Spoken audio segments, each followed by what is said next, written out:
Well, good morning. It's Sunday, September 6th, 2020, and our reflection this week is going to be on his promise in persecution.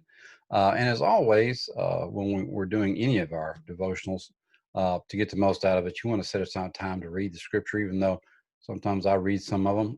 You should go back in and study them yourself and reflect on what that reading was for the day. But today we're going to be talking about, again, his promise in persecution because all around the world, intolerance and persecution of Christians is increasing.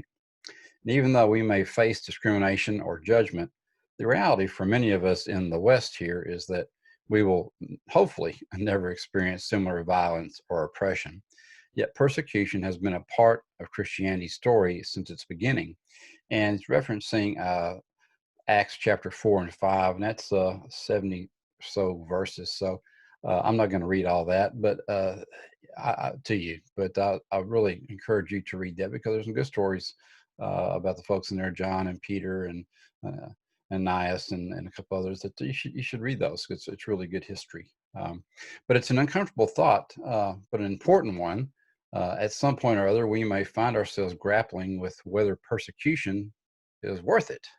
In such moments, remember that Jesus promised theirs is the kingdom of heaven. And we'll go ahead and read 5:10, which says, "Blessed are those who have been persecuted for the sake of righteousness, for theirs is the kingdom of heaven."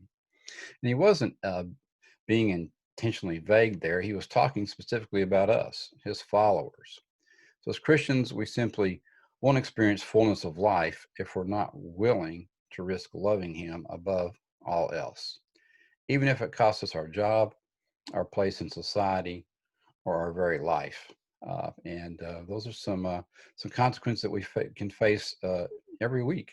So consider this, and when we're reflecting today, we want to reflect on your own experience. Have you encountered discrimination, judgment, or suffering because of your faith?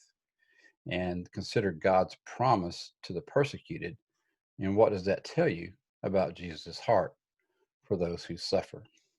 So there's a great spiritual reflection for the week. And again, Bible in 1 year is Ezekiel 32 and 33. So hop into those as well.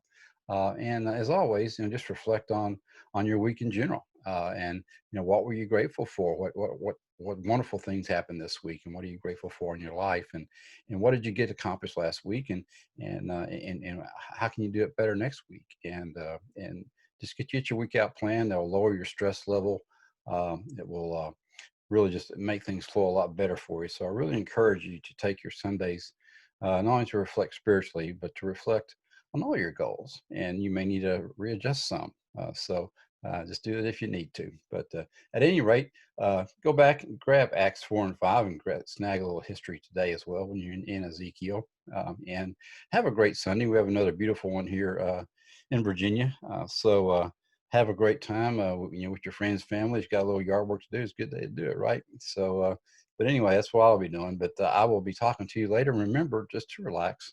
God is in control. We'll talk to you tomorrow.